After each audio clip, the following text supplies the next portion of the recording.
Be precedento išaugusioje eskalacijoje Rusijos karas dabar pasiekė Bulgarijos ginklų pramonę. Galingas sprogimas sudrebino MKO karinės gamyklos šaudmenų sandėlį netoli Belicos už Trevnos.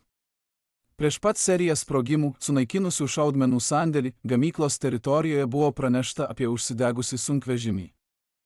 Maždaug 300 darbuotojų ir netoliese gyvenančių žmonių buvo evakuoti, aukų išvengta.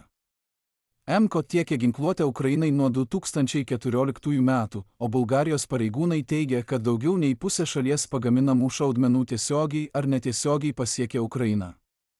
Vietos gyventojai pasakojo girdėję garsius sprogimus, o dūmai pasklido po aplinkinius miškus. Valdžios institucijos aktyvavo visos šalies skubaus perspėjimo sistemą, aptvėrė teritoriją ir į gamyklą išsiuntė ugniagesių bei policijos pajėgas. Taigi sprogimas smogė objektui, tiesiogiai susijusiam su šaudmenų tiekimu Ukrainai ir karo pasekmes atnešė į Bulgarijos gynybos pramonę. Nors oficialiai joks užsienio subjektas dėl šio sprogimo nebuvo įvardytas, MKO ir jos savininkas Emilenas Gebrevas per pastarąjį dešimtmetį nekartą figūravo tyrimuose dėl įtariamų Rusijos sabotažo operacijų.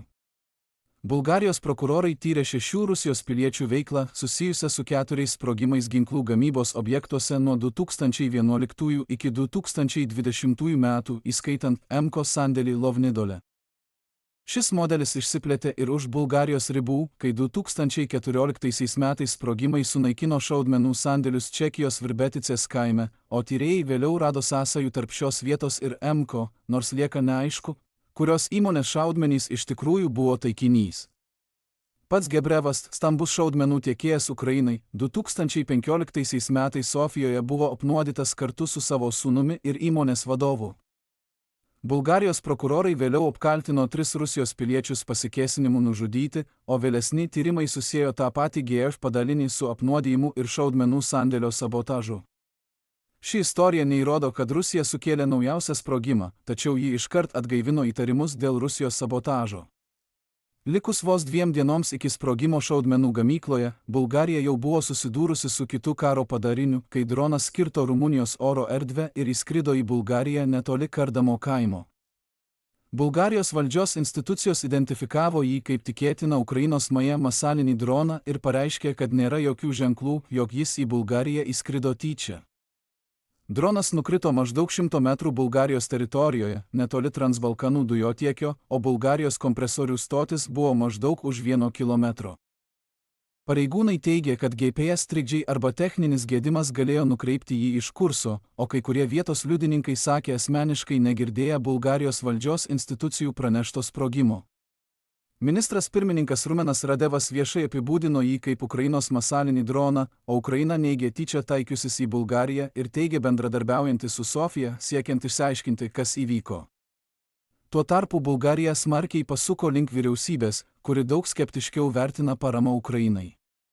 Rumeno Radevo pažangi Bulgarija balandžio mėnesio balsavime laimėjo 44,6% balsų bei 131 iš 240 parlamento vietų, o gegužę parlamentas išrinko Radevą ministru pirmininku.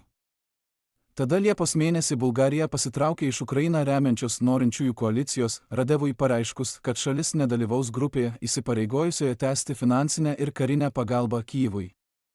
Vietoj to Radevo vyriausybė pradėjo stumti Bulgariją link Maskvai palankesnės pozicijos ES ir NATO viduje, kartu atsiribodama nuo gilesnės karinės paramos Ukrainai.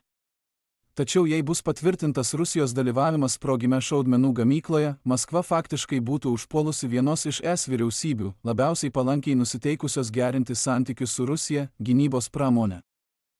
Apskritai, naujausias sprogimas rodo, kaip įtariamas Rusijos spaudimas Ukrainos kariniam tiekimui gali sukurti tiesioginę politinę problemą net ir vyriausybei, kuri artėja prie Maskvos. Kiekviena su Rusija susijusi ataka ar įtariama sabotažo operacija Bulgarijos teritorijoje tiesiogiai pakerta argumentą, kad prorusiška vyriausybė gali padaryti Bulgariją saugesnę.